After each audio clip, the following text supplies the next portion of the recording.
In the heart of ancient Israel, there was a woman whose tears spoke louder than words. Her name was Hannah, and for years she carried a silent ache, a wound that no remedy could heal. Look at her sorrow. While others The Lord celebrated has the surely laughter of forgotten children, her. She Hannah is faced the weeping echo of again. emptiness. Each festival, each gathering, Why do you each weep? whispered pity from the neighbors. Am I not They all better to reminded you her than of what 10 she did not sons? have. The Lord has Her obviously husband, closed your womb. Elkanah, loved He her favors me deeply, with children, but while love you could not have fill nothing the but void tears. that grew within her. To make things worse, his other wife, Peninnah, never missed a chance to remind Lord of Hannah of her hosts. barrenness. It wasn't just mockery, it was a dagger twisted with every passing year. But Hannah didn't fight back. She Oh, my didn't Lord, curse, I have didn't poured shout. out my soul. She did something far more dangerous. She prayed. One evening, she entered the temple of Shiloh, where the aged priest Eli watched over the flickering lamps of the Lord. There, amid the scent of burnt offerings and murmurs of prayers, Hannah fell to her knees. Her lips moved, but no sound came out. Her prayer was not for attention. It was for a miracle. Lord Almighty, she whispered in her heart, if you will only look upon your servant's sorrow and give me a son, I will give him back to you. For all the days of his life, he will belong to you. Eli, seeing her silent lips, thought she was drunk. How long will you stay drunk? He rebuked her. But when she lifted her tearful face, her voice trembled, not with shame, but faith. I am not drunk, my Lord.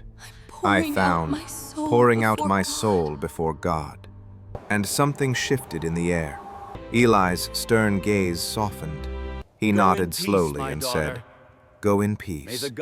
May the God of Israel grant you what you have asked of him." That night, Hannah's prayer did not echo into nothingness. Heaven had heard, and somewhere, unseen by all, a destiny began to stir, the birth of a child who would change the voice of Israel forever. Years passed, and just as she had promised, Hannah returned to the temple, not as a mother holding on, but as a believer letting go. Her son, Samuel, still a child, walked beside her, clutching her robe with tiny fingers. She knelt before the old priest Eli and said softly, "For this child I prayed, and the Lord granted me my request. Now, I give him back." From that day forward, Samuel grew up in the temple, among golden lamps, the scent of incense, and the low hum of ancient prayers. He swept the floors, lit the lamps, and listened to the echoes of sacred words he barely understood. While other boys learned to hunt or plow, Samuel learned to listen, not with his ears, but with his heart. But around him, darkness was spreading. The priest Eli was growing old and blind, and his sons, Hophni and Phinehas, corrupted the very sanctuary they served. They stole from the offerings, mocked the sacrifices, and turned worship into a spectacle of greed. The people whispered that God's voice had gone silent. One night, the silence broke. The temple was wrapped in shadow. Even the flames in the lamps had dimmed. Samuel lay near the Ark of the Covenant, wrapped in his simple cloak, when he heard it, a voice, soft yet commanding. The Samuel, he stirred, eyes wide. Thinking it was Eli, he rushed to the old man's chamber. "Here I am. You called me." But Eli blinked, confused. "I did not call you, my son. Go lie down." Samuel obeyed. But again, Samuel, the same voice, the same calm weight in the air. Again he ran, again Eli denied it. When it happened the third time, Eli froze. His wrinkled hand trembled. He realized something that hadn't happened in Israel for generations. "Go, lie down," he whispered. "And if he calls again, say, 'Speak, Lord, for your servant is listening.'" Samuel returned to his mat, heart pounding. The night seemed to hold its breath. Then, a presence filled the darkness. Not thunder, not fire, but something alive, infinite. "Samuel, Samuel." And the boy answered, voice trembling but true, "Speak, Lord, for your servant is listening." For your servant That night, is listening. the silence of Israel shattered. God spoke again, not to kings or warriors, but to a boy whose greatest gift was simply to listen. Dawn came quietly over Shiloh. The morning light slid through the temple curtains, painting lines of gold across the cold stone floor.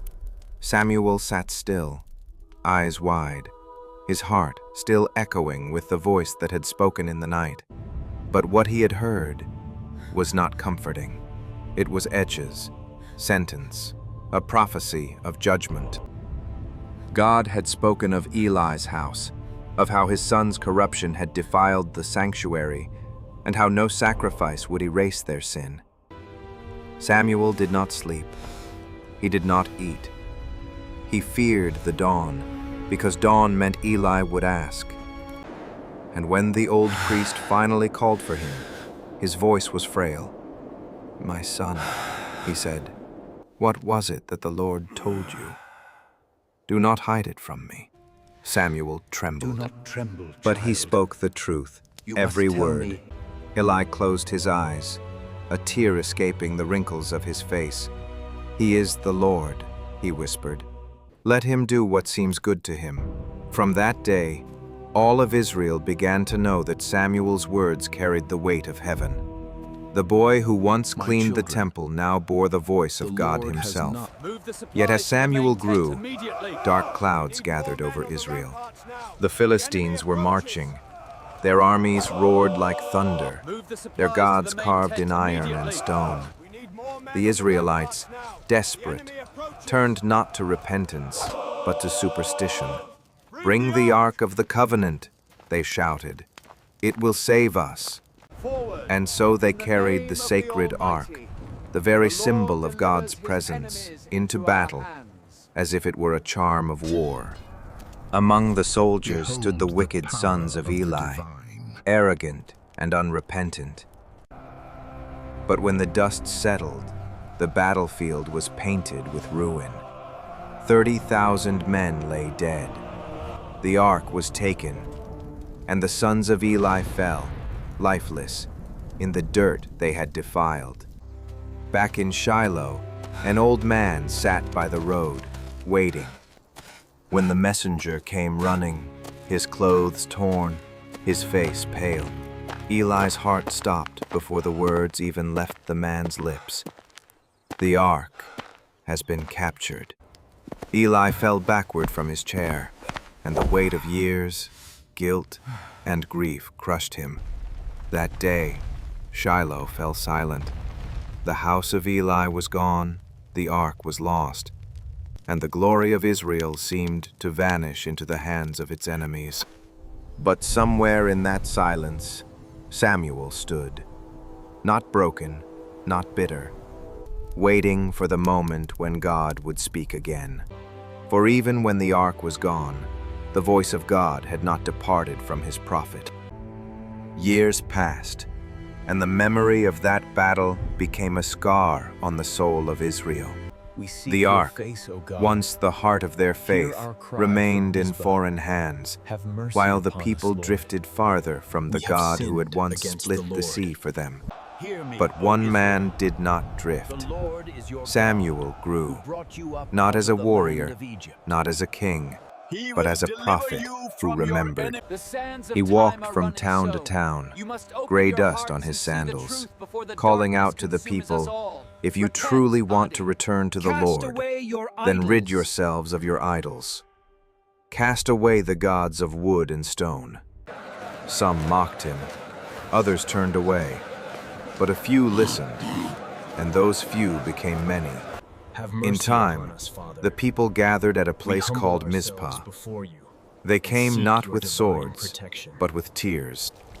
They fasted, they confessed, they poured water on the ground as a sign of repentance, a nation weeping its way back to faith.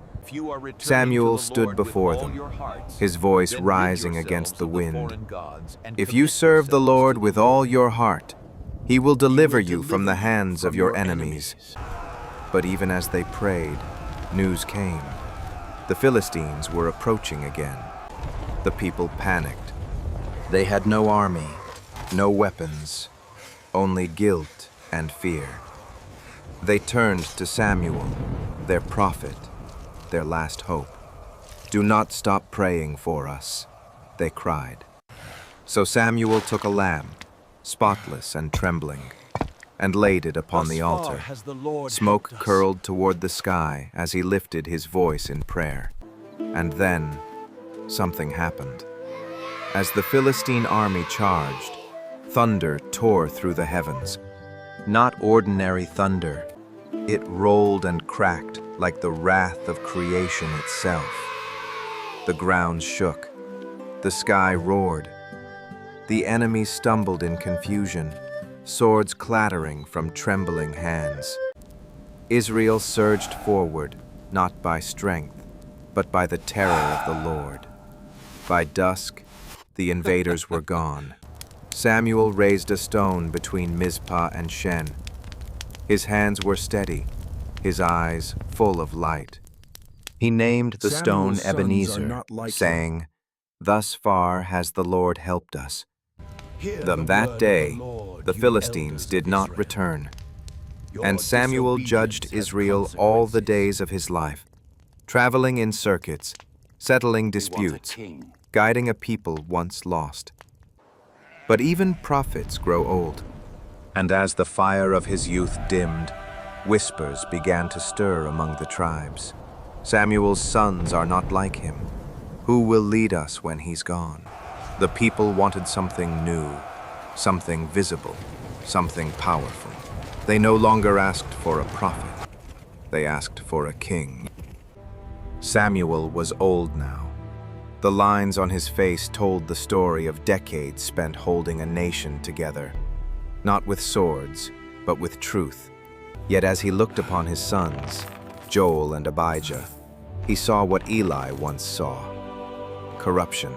They took bribes, twisted justice, and turned the holy office into a trade. The people came to Samuel at Ramah. Thousands gathered, their eyes filled not with reverence, but resolve. "You are old," they said bluntly. "Your sons do not walk in your ways. Appoint for us a king to judge us like all the nations." For a moment, the air stood still. A king? After everything? Samuel's heart cracked like dry earth. He had spent his whole life teaching them that God himself was their king. He turned away from the crowd and prayed, his hands trembling. "Lord, they have rejected me." But the answer came softly, painfully. "They have not rejected you, Samuel. They have rejected me as their king. Give them what they ask for, but warn them first." Maybe Samuel stood before the people again. His voice, though old, carried thunder. "You will cry out for this king one day. He will take your sons for his army, your daughters for his kitchens. He will claim your fields, your vineyards, your herds. You will serve him as slaves." But the people shouted back, "We still want a king. We want to be like the other nations."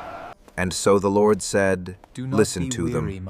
Days later, on a dusty road, Samuel met a tall, handsome young man searching for his father's lost donkeys, Saul of Kish.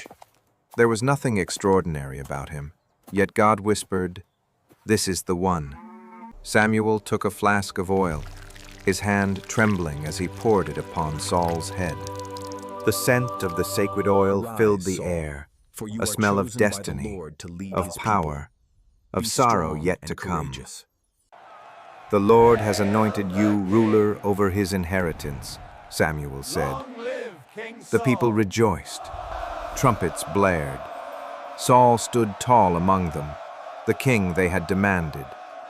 But Samuel stood apart, eyes shadowed beneath his hood. He knew that a kingdom built on human desire would one day collapse under its own weight. And as night fell over Ramah, the prophet whispered a truth he would never stop believing. Better to be led by the unseen God than ruled by the man you can see. For the years of Saul's reign began like sunrise, bright, full of promise, but ended like a long, dying dusk. He was once humble, even hesitant, but power, like a shadow, grew behind him. And soon that shadow began to whisper louder than the voice of God. One day, God gave Saul a command through Samuel: destroy Amalek, leave nothing behind. But Saul spared the best animals, the king, the treasures, all in the name of sacrifice. When Samuel came to meet him, the king smiled proudly. I have obeyed the word of the Lord. And Samuel's reply was a blade. Then what is this bleating of sheep in my ears? Has the Lord as great delight in burnt offerings as in obedience? To obey is better than sacrifice. Because you have rejected the word of the Lord, he has rejected you as king. He turned to leave. Saul fell to his knees, clutching Samuel's robe. The fabric tore. And Samuel said quietly, the Lord has torn the kingdom from you today. That was the last time they saw each other alive. Time passed. Samuel anointed another, a shepherd boy named David. The oil ran down his hair like sunlight, and heaven itself seemed to lean close. While David rose, Saul fell deeper into madness. The spirit that once guided him had departed, leaving only echoes and fear. When Samuel finally died, all Israel mourned. His tomb lay in Ramah, and silence covered the land like a cloak. But this fear did not die. The Philistines gathered once more for war, and the Lord no longer answered him, not by dreams, not by prophets, not by Urim or Thummim. So, in desperation, Saul sought the forbidden. He went to a woman at Endor, a medium cloaked in night. Bring up Samuel, he whispered. The ground trembled. The woman screamed. An old figure rose from the earth, wrapped in the shadow of eternity. And the king fell on his face. I am sore distressed. God has departed from me. Tell me what to do. The voice that answered was no longer thunder, but sorrow itself. Why have you disturbed me? Samuel said. Tomorrow you and your sons shall be with me. The Lord has turned from you and given the kingdom to another. By dawn, Saul's doom was sealed. The next day, the king fell upon his own sword, his crown, his armor, his life, all scattered on the mountains of Gilboa. But somewhere beyond death's veil, a prophet watched in silence.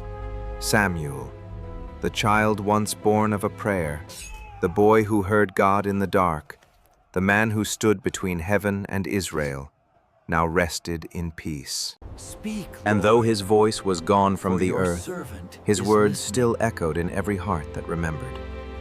Speak, Lord, for your servant is listening. Why have you disturbed me?